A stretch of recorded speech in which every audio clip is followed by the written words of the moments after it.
The world is not social, it is selective. You were taught to interpret interaction as connection. Conversation meant interest. Attention meant respect. Familiarity meant trust. That belief is the first vulnerability. Human beings do not enter rooms to relate, they enter to evaluate. Every glance is a scan, every pause is a calculation. You think you're participating, you're actually being assessed. The modern mind worships social skills. The real mechanism is filtration. People are not asking, do I like him? They are asking, where does he rank? What access does he allow? How costly will he be? You notice who laughs at your jokes. They notice how quickly you try to keep them laughing. You notice friendliness. They notice compliance. The error is subtle but fatal. You interpret behavior emotionally. They interpret you structurally. Selection never announces itself. It hides behind politeness. The coworker who overshares isn't bonding. He's measuring your confidentiality. The acquaintance who interrupts isn't excited. She's checking whether you self-correct. The stranger who ignores you isn't distracted. He's observing whether you chase acknowledgement.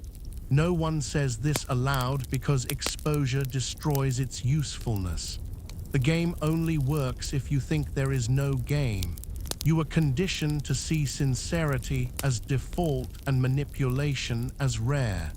Reality reverses it. Neutrality is rare. Positioning is constant. Every human interaction begins with a silent question. Can this person be used safely, not used maliciously, used economically? Time, attention, status, emotional labor, access. If extracting these has low resistance, the relationship stabilizes not around mutual respect, but around predictable access. You call it friendship because consistency feels like care. They call it efficiency because you require little effort to manage. This is why kindness alone does not create respect. Kindness removes uncertainty. And removed uncertainty lowers perceived value. Scarcity signals consequence. Availability signals permission. You are trained to remove friction from yourself so people feel comfortable around you. But friction is the only evidence of boundaries, and boundaries are the only evidence of self-possession. Without them, you are categorized quickly, not consciously. Instinctively. The brain classifies faster than thought. Leader, equal, subordinate, resource, obstacle. Once assigned, almost nothing you say changes it.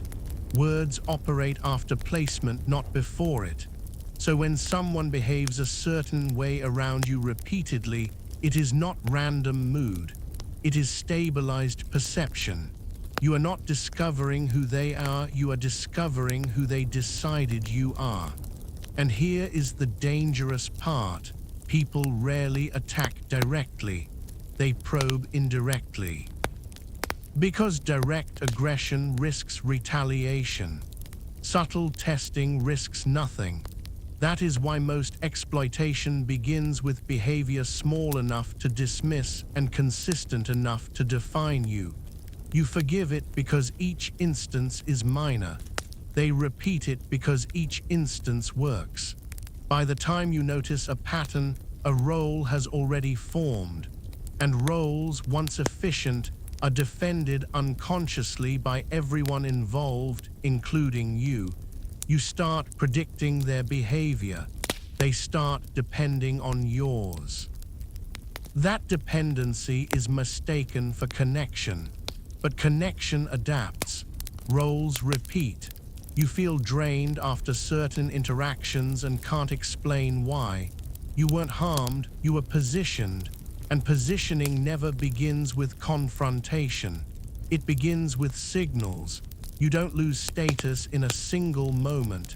You leak it through tolerated patterns, which means before you understand manipulation, you must first abandon the myth of casual interaction. There are no neutral exchanges, only accepted or resisted placements. The moment you accept that, behavior stops being personality and becomes information. And information, once seen, forces decision. Because now, when someone acts a certain way, the question changes from, why are they like this, to why are they doing this to me specifically? That shift is where perception stops being social and becomes strategic. Signals are weapons, not expressions you were trained to decode words. But hierarchy is negotiated without them. Language exists to explain decisions after they're made. Signals exist to make the decision. A man doesn't discover your boundaries by asking. He discovers them by stepping across them and watching if reality changes. No confrontation, no declaration, just pressure. Because the human brain trusts behavior over statement. Always, you can say no and still communicate yes if nothing happens afterward. This is why most dominance is silent. Noise invites resistance. Subtlety installs structure. Every repeated behavior is a probe designed to answer one question. Does this person alter their behavior to preserve comfort? If the answer is yes, you have been categorized as adjustable, and adjustable people become utilities. Understand the mechanism. Signals are efficient because they force you to reveal yourself voluntarily. You participate in your own ranking. Someone arrives late repeatedly. You wait, you reveal patience without consequence. Someone interrupts you mid-sentence. You restart softly, you reveal conversational surrender. Someone ignores a message but asks a favor later. You respond, you reveal access without reciprocity. None of these require aggression. They require observation. Predators don't push hard. They push consistently. Intensity causes reaction. Consistency causes adaptation. After 3 or 4 repetitions, your mind stops evaluating and starts normalizing. You label the behavior as just how they are. But behavior that continues without penalty is not personality, it is permission. And permission becomes expectation. Here is the critical inversion. People do not respect clear communication. They respect altered outcomes. Explaining your discomfort does nothing if your availability remains intact. Words negotiate feelings. Consequences negotiate reality. So individuals who understand hierarchy never argue about treatment. They adjust access. The majority, however, negotiates verbally because they were conditioned to maintain harmony. Harmony is useful, but only when power is already equal. Without equality, harmony becomes submission disguised as maturity. This is why certain people feel inexplicably comfortable demanding from you. You didn't grant authority consciously. You demonstrated non-resistance repeatedly. Signals measure resistance thresholds. A small joke at your expense. A minor inconvenience imposed. A delayed response to your request. Each one asks, will he recalibrate the environment or himself? Most recalibrate themselves. They smile slightly wider. They speak slightly softer. They compensate socially. And the observer learns pressure here produces compliance. At this stage, the interaction stabilizes, not because of trust, because of predictability. Predictability is power. The one who adapts loses leverage. The one who remains unchanged gains it. You assumed people respect effort. They respect immovability because effort communicates investment. Investment communicates fear of loss. And the person who fears loss negotiates downward automatically. So signals function as surgical tools. Each one cuts a fraction of autonomy, too small to notice individually, irreversible collectively. By the time the pattern feels uncomfortable, it already defines you inside that relationship. You don't feel attacked, you feel obligated. That feeling is not emotional attachment, it is structural positioning, which means the question stops being whether someone likes you. The real question becomes whether your presence changes their behavior.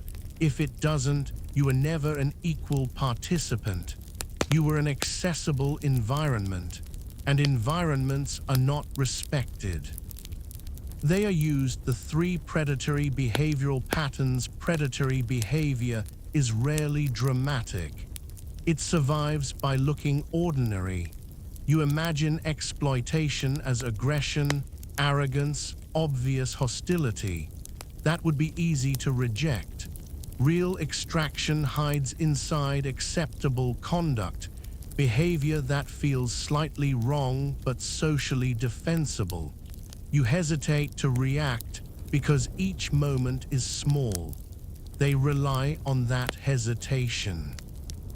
Over time, three patterns appear repeatedly across workplaces, friendships, families, and relationships.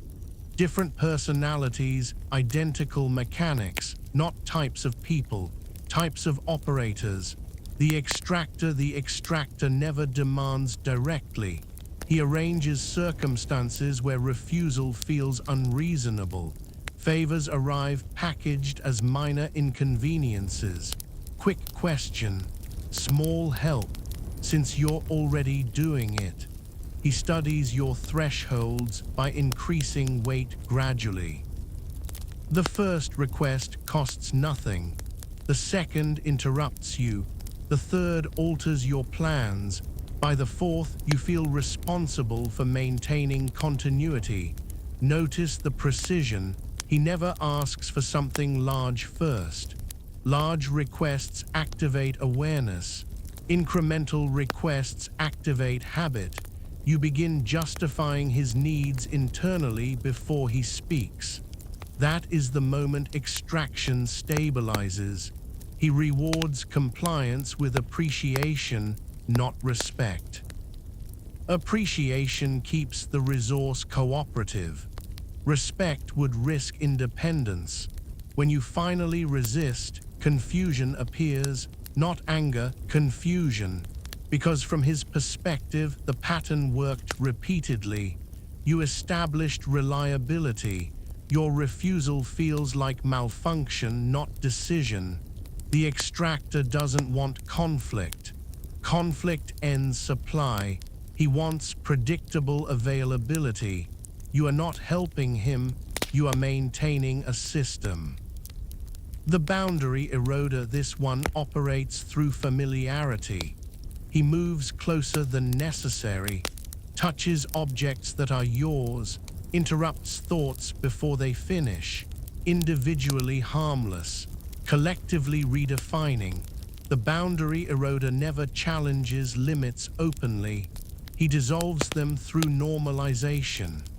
After enough repetitions, you stop noticing the intrusion and begin defending his comfort instead of yours.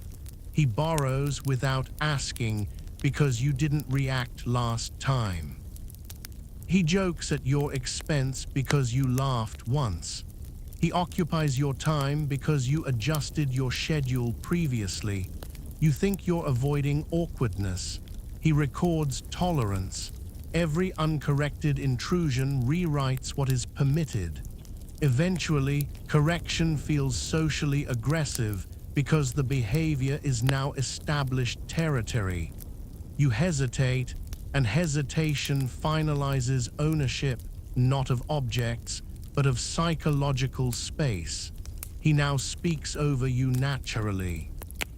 Not to dominate consciously, but because resistance never appeared in his experience of you. You were edited out of your own boundaries.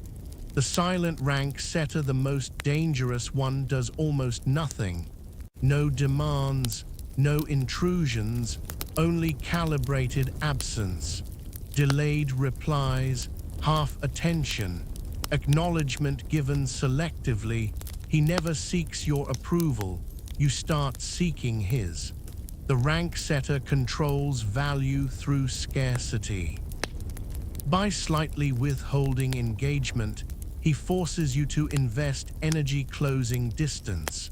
You talk more, you explain more, you perform more. Without realizing it, you begin presenting yourself. He doesn't chase, so you interpret him as higher status automatically.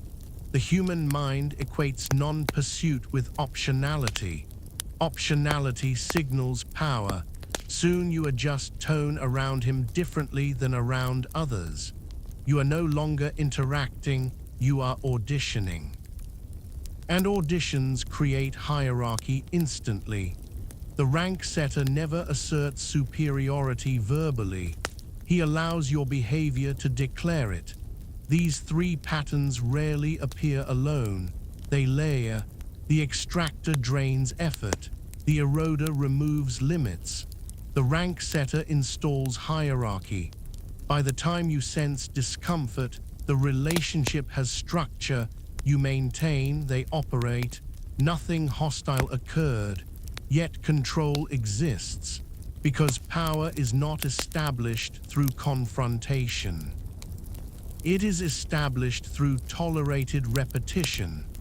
Why humans exploit by nature? You want to believe exploitation requires cruelty. It doesn't. It requires efficiency. Human beings evolved in scarcity, not fairness. Every tribe, alliance, and hierarchy depended on allocating limited energy toward maximum survival return. The brain still operates on that logic, not morally, economically. Your mind asks, is this right? Theirs asks, does this work? Most people never consciously decide to use others. They simply repeat behaviors that reduce effort and increase outcome. If you consistently provide value without resistance, the brain registers you as a low-cost solution. Low cost becomes preference. Preference becomes expectation. Expectation becomes entitlement. No villain needed.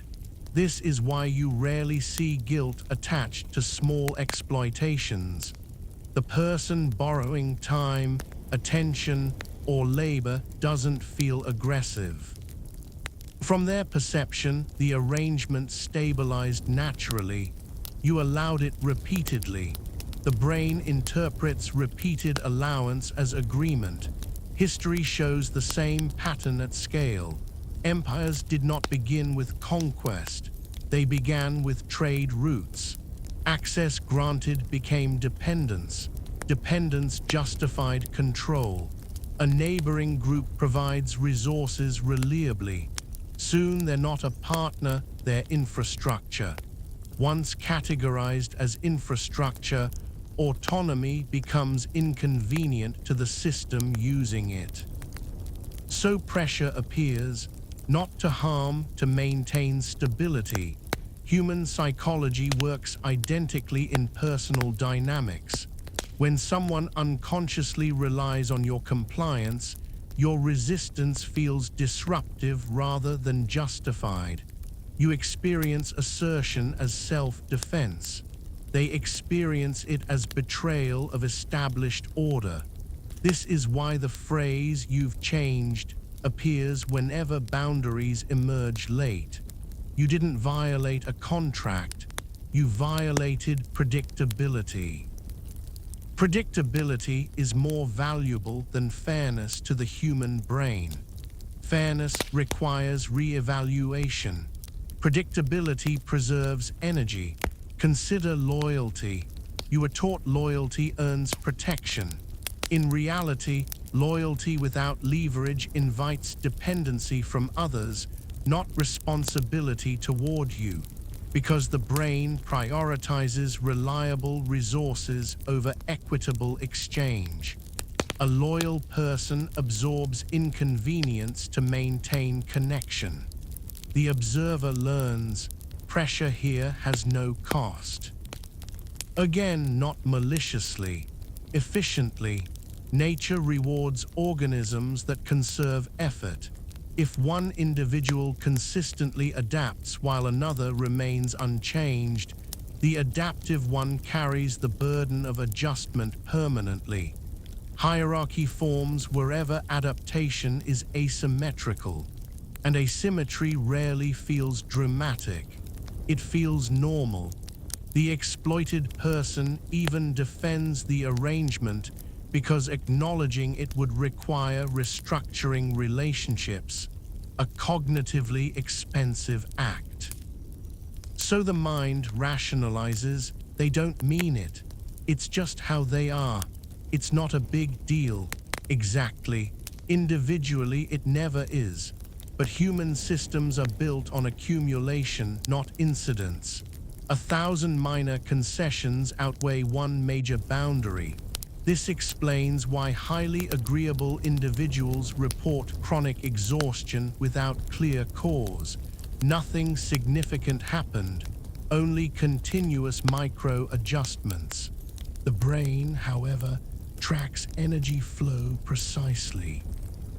If you consistently output more adaptation than you receive, you occupy the subordinate position regardless of intention. Morality does not prevent this. Awareness does, because most people are not trying to dominate you. They are trying to minimize friction in their lives. If your flexibility provides that, they will unconsciously preserve the arrangement. You become valuable, but not respected. Valuable resources are protected only while available. Respected entities alter behavior around them. The difference determines treatment. So exploitation is not a personality trait. It is the default direction of unchecked efficiency.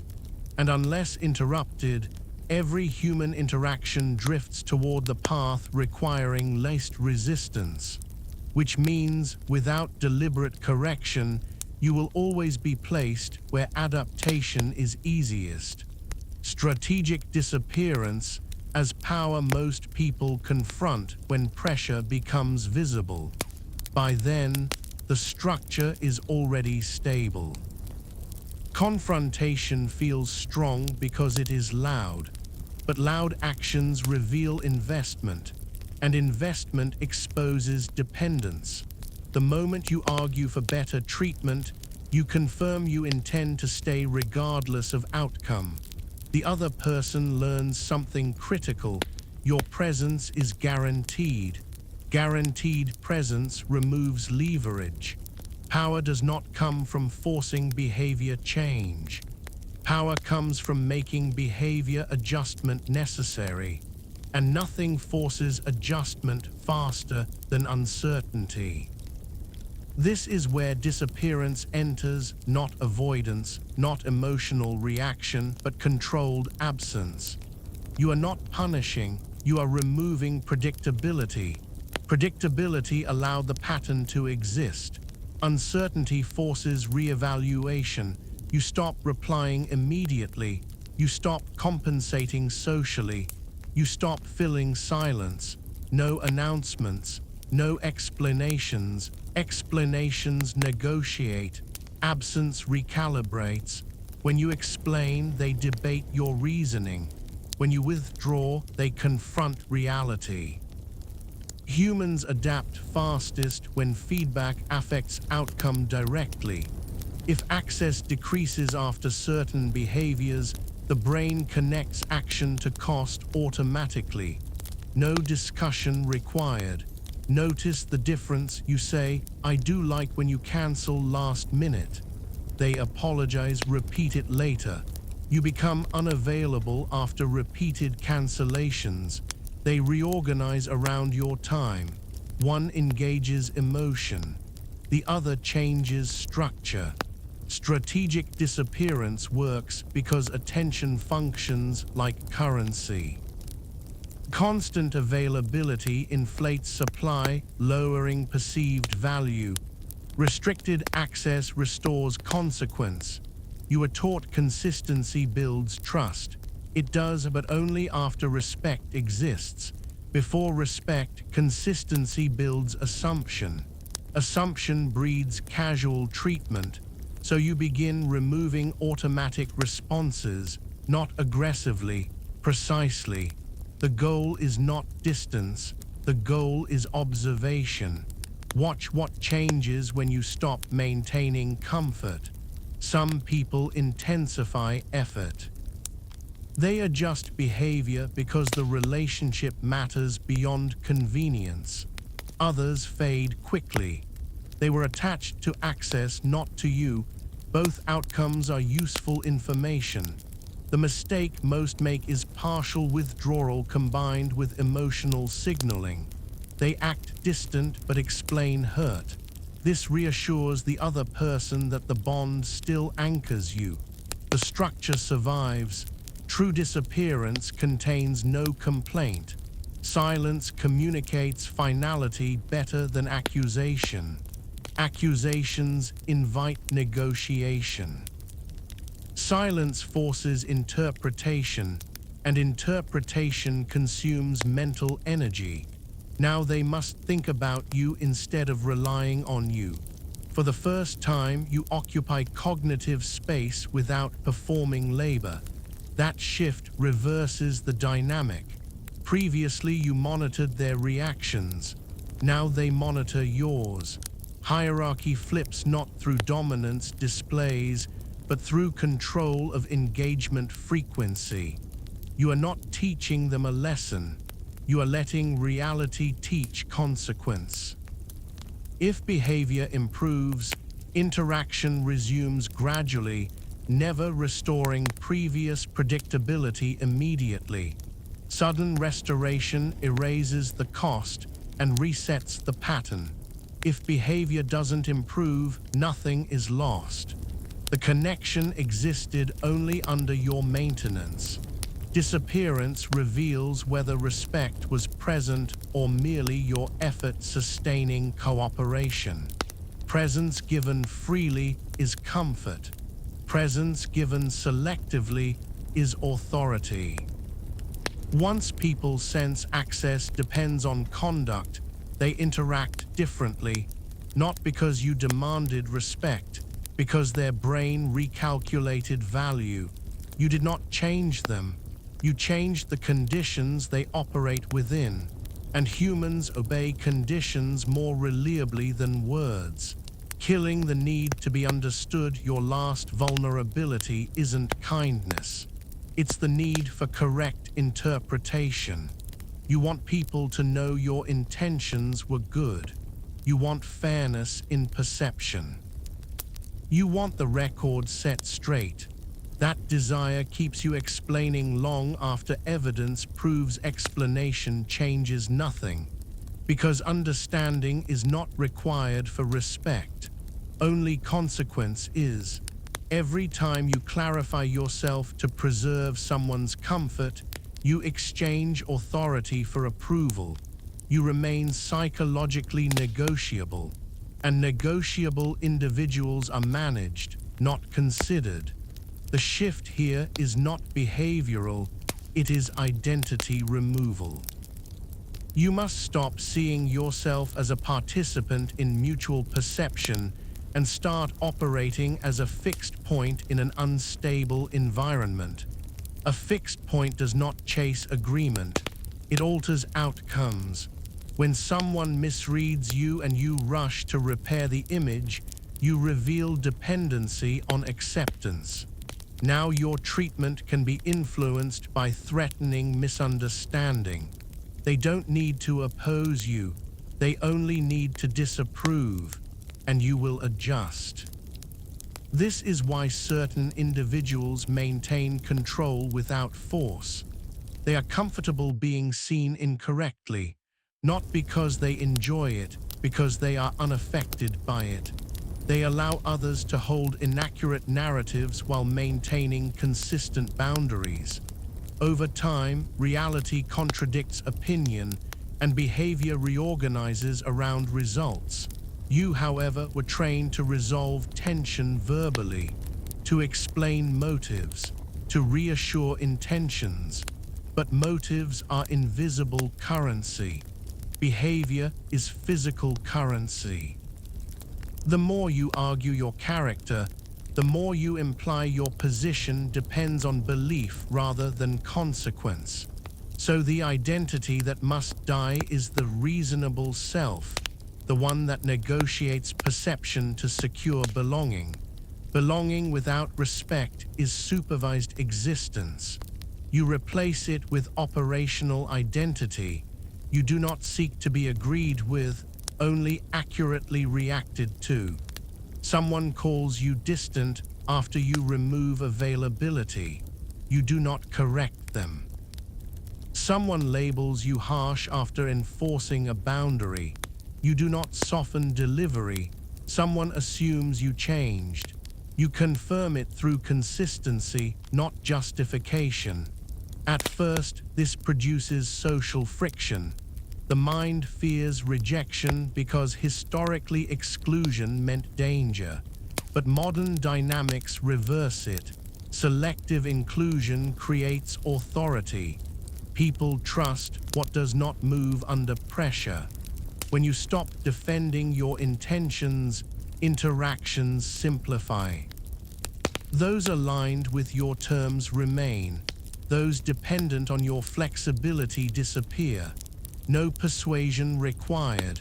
You become predictable in a different way, not predictably agreeable, predictably stable. Stability attracts respect because it reduces uncertainty about consequence. Now treatment adjusts automatically, not out of affection, out of calibration. You are no longer trying to be known. You are becoming measurable, and measurable individuals are approached carefully. The moment you no longer require understanding to maintain behavior, influence becomes passive. Others calculate before acting because your reactions are consistent and independent of their approval. That is sovereignty, behavior not negotiated through perception. You lose the comfort of universal acceptance. You gain control over personal reality. Most will never do this.